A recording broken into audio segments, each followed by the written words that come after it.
I brought notes for this one. Today I want to talk about 30 things that I already do not buy as part of a pre-minimalism journey conversation that I want to put out there. So before I begin my journey into minimalism, I want to start decluttering. I want to start cutting back on the things I have in my house. I think it's only fair to have the conversation about the things that I already don't buy. The reason I want to do this is because I see a lot of videos on the internet where people post about 20 or 50 things that they never buy as a minimalist. And I can't say at this point that I am a minimalist. I am only just starting this journey. And I would like to start by being open about the things I already do not purchase before I've even started this journey. So already they're sort of off the record. And if in the future I went on to make a video about what I now do not buy as a minimalist, I would like that to be based on things that I was previously purchasing and not things that I already had no interest in buying anyway. So hopefully that all makes sense. We'll get straight into it. So here are 30 things that I do not buy pre-minimalist journey.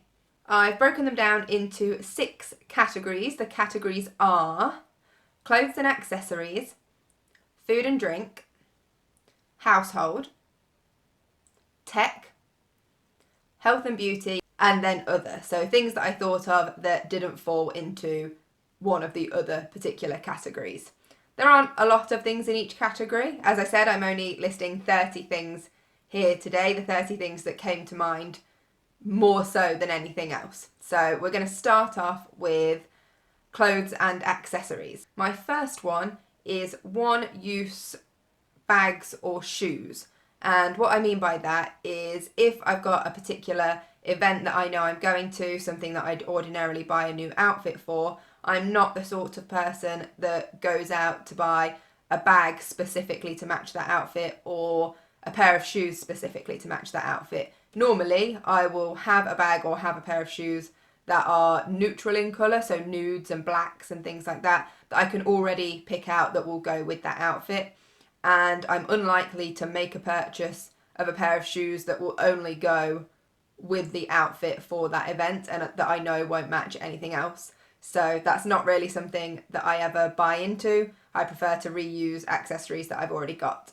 The next one is belts. I don't really wear belts at all. I know I have some in the back of a drawer somewhere, but recently, even within the last few years, I can't remember a time that I've bought a belt, and I can't remember a time that I've worn a belt. Some clothes come with belts, and I think most of the belts I have, that's how I've got them, because I've bought a dress or some jeans or some trousers and they already had a belt on, and so I've now got that belt, but I don't ever go out to exclusively buy a belt and think that I'd need a belt. So that's not something I really do at all. The next one is jewellery.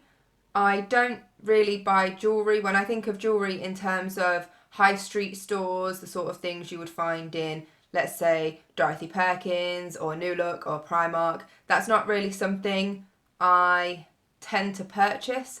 I would rather have more classic pieces that I would wear often.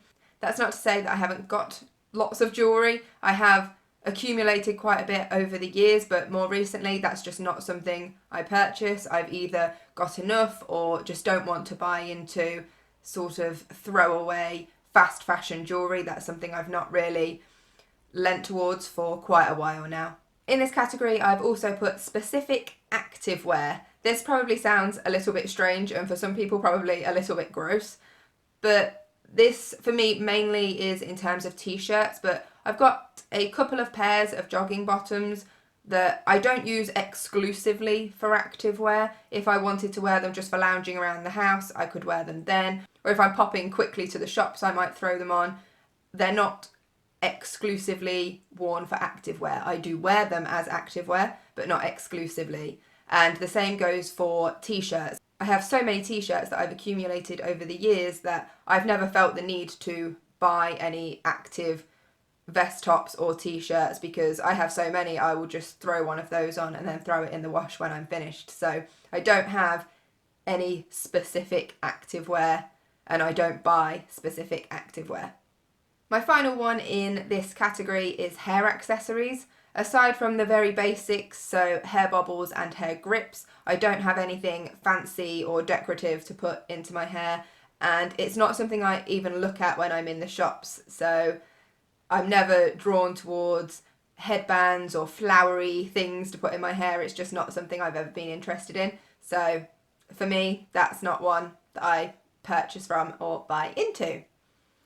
Okay, my next category is food and drink. There are only 3 things in this category that I thought many people buy frequently, regularly, and I just don't. So the first one is coffee. I used to be a coffee drinker. I was really into different flavoured coffees, but within, I would say, maybe just over a year, I have really cut down on caffeine. I would like to say I've almost completely stopped having caffeine at all in my diet. So in order to achieve that, I completely ruled out coffee, even decaf coffee, because I am aware that all decaf products contain even a small amount of caffeine. What I do drink instead, I do still drink decaf tea, even though I know the same rule applies as to decaf coffee, but I still drink decaf tea. If I was going to give up one or the other, coffee was the one to go. I'm a big tea drinker, and I've really been drinking herbal teas as well, so that's sort of been my way around for no longer wanting to drink coffee anymore. The next one is bottled water. I've never really been a bottled water sort of person. I have my reusable flask and I fill that up straight from the tap, and it's as straightforward as that. I don't personally buy bottled water, and I'm not a big drinker of sort of sparkling or flavoured waters, so I've never felt the need to really buy those either. My husband does, but I don't. The last one is alcohol. I've never been a big alcohol person. Even when I was at university, I would go out, but I'd go out to enjoy the socialising and the dancing, but I was never really into the alcohol. We've never had alcohol in this house as far as I know. We've lived here for 10 months and neither of us drink. So alcohol's just not something we purchase. Very rarely will I purchase it as a gift for someone else if I know there's something they particularly like, but for me, and for bringing it into the house for my own enjoyment, I never buy alcohol.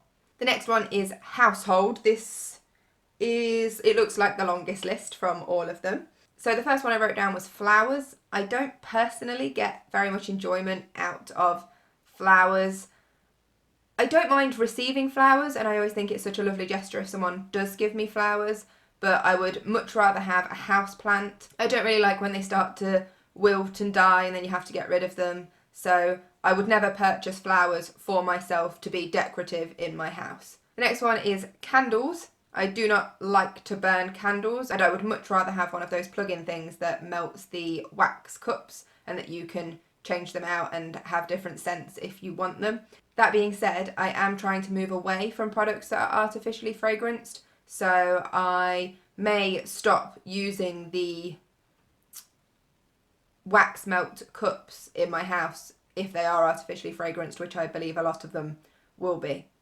The next one on this list is TV packages. So I have never been the sort of person that will pay into things like Sky for a particular package, and I think a lot of that comes from the fact that growing up, that was not something my parents thought was a valuable use of money, and I think that's just been instilled in me. We do pay for Netflix, and I definitely would say we get the use out of that, and I think Netflix is much more reasonably priced than some of those TV packages can be, and so we've always steered clear of those.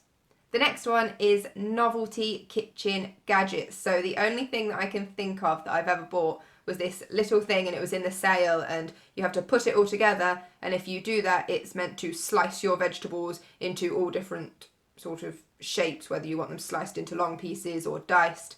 And it was honestly such a pain having to take it all apart and then to wash all the pieces and reassemble it, and it did not go back together easily. And so I've just sort of lost faith in things like that, and I think, you know what, it's just easier for me to chop it up myself.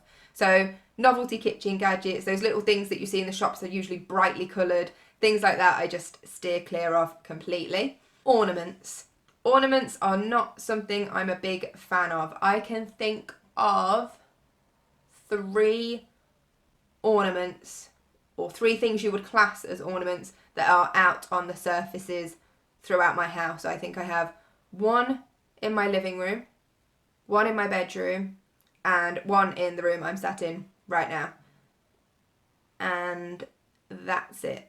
I'm not really a big fan of having things on surfaces that will gather dust, and it just makes the cleaning process more difficult. So instead of just wiping down the surface, you have to wipe down the actual object as well, and it just starts to gather dust. I'm not all about that, so generally speaking, I'll steer clear of ornaments. And on the same line as that, I do not like and I do not buy artificial plants. I don't like the way that the leaves start to gather dust, and I would just prefer to have a real house plant if I was going to have a plant in my house, so I steer clear of artificial plants as well.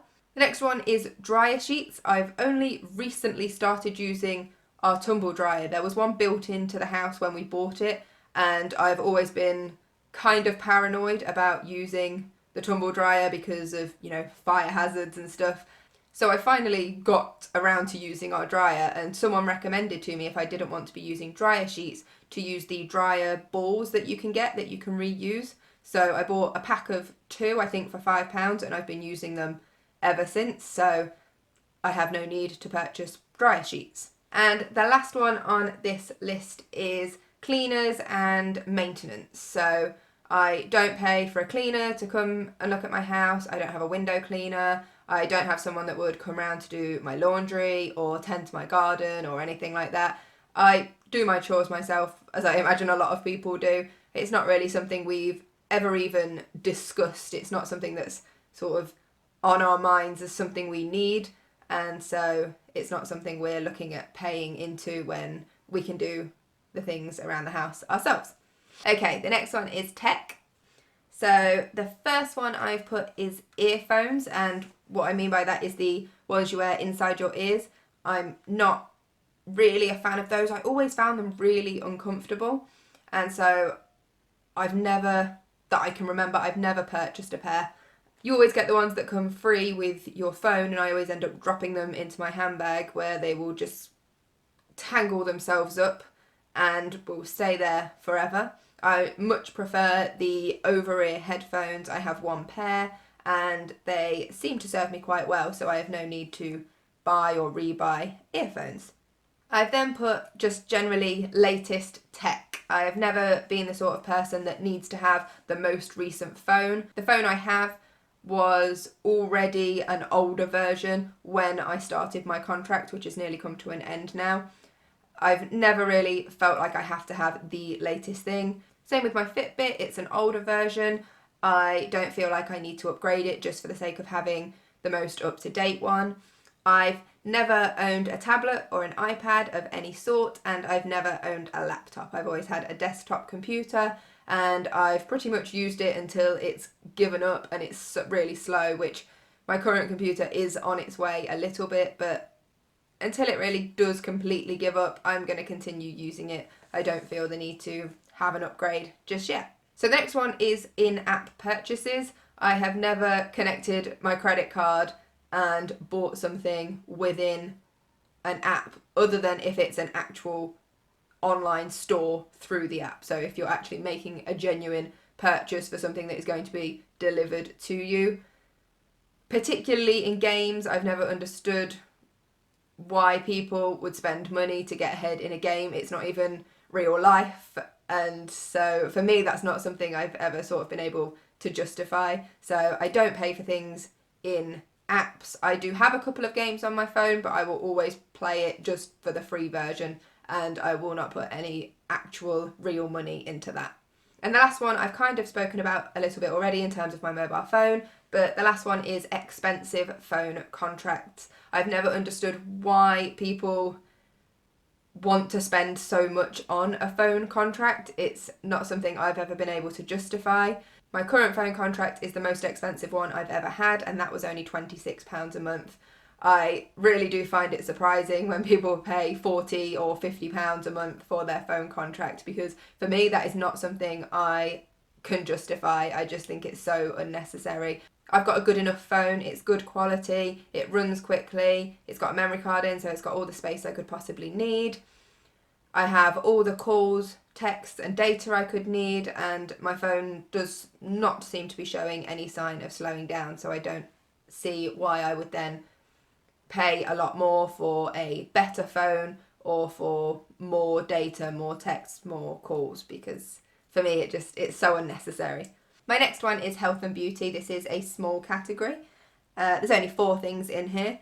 The first thing is makeup wipes. I stopped using makeup wipes a long time ago just because I found often I was running out of them, and then just when I wanted one, just when I needed one, there was never anything there, so I just had to have another solution. So now I just use a normal washcloth and a cleanser, and I take my makeup off that way. I also felt whenever I used a makeup wipe, it was never quite enough. You didn't feel like your skin was actually cleansed afterwards, so I just prefer to actually cleanse my face properly to take my makeup off. The next one is eyeliner. I just can't do it.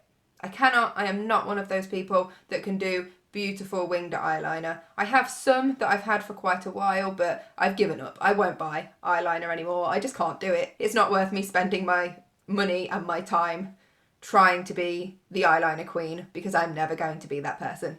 Next one is shower gel, and that's not because I don't wash. I don't enjoy shower gel as a product. I prefer a simple bar of soap, nothing too overly fragranced, and a washcloth. I'm a washcloth and bar of soap sort of person. I'm not really a shower gel sort of person, so I don't buy shower gel. The last one in this category is most beauty services.